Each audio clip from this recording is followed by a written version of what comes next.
Hello and welcome to this morning's improvement roulette. Today we are going to talk about the spaghetti diagram. So you might see this weird little map that I have next to me, and that's exactly what the topic is today.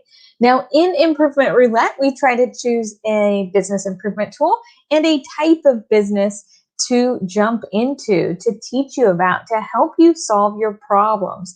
Now today's example that we chose was a dairy. So we'll look at using a spaghetti diagram at a dairy. I'm Amanda Zimmerman, and I am a Lean Six Sigma Master Black Belt. I've been helping businesses for over a decade make their processes better, safer, faster, and more efficient.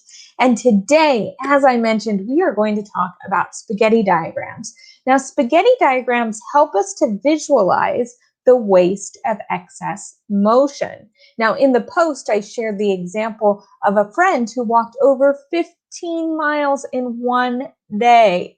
15 miles, and she got paid to do it. Somebody paid her to walk 15 miles in a day when it wasn't necessary, when it was too expensive to get a truck to be able to take her to her different job sites.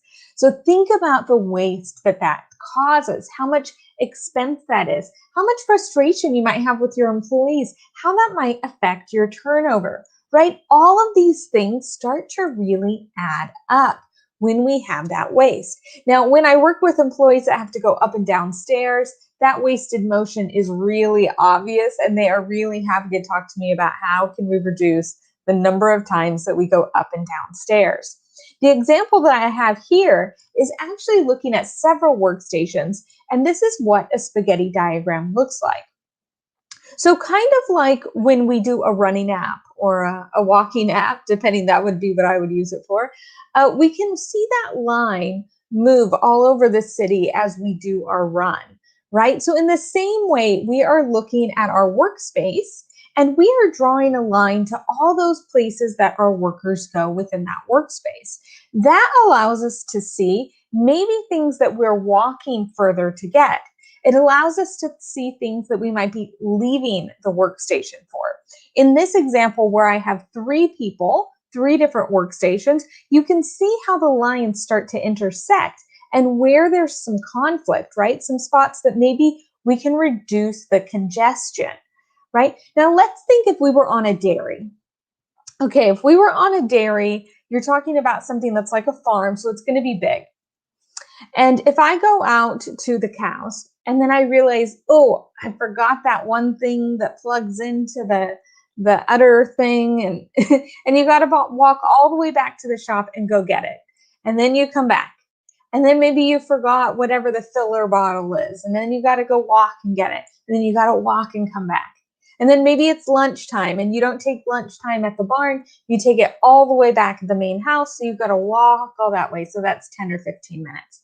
Right? So all of that walking, all of that excess motion starts to add up.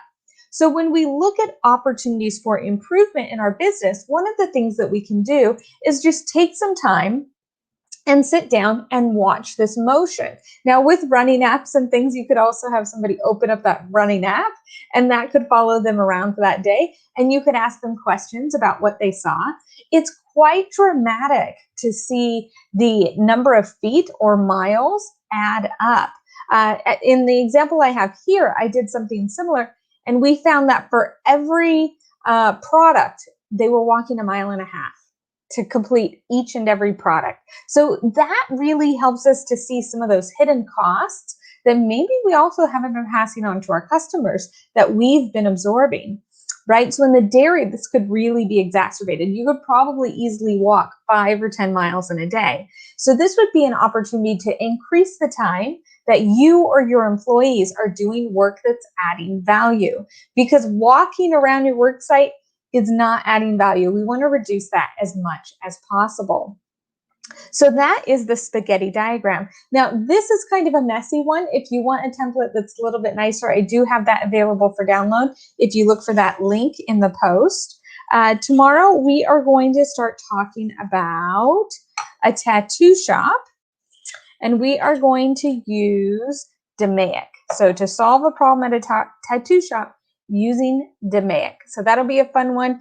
A lot of people, even in my personal life, know that I live by this tool. I love this tool, DMAIC. So we'll talk more about that tomorrow.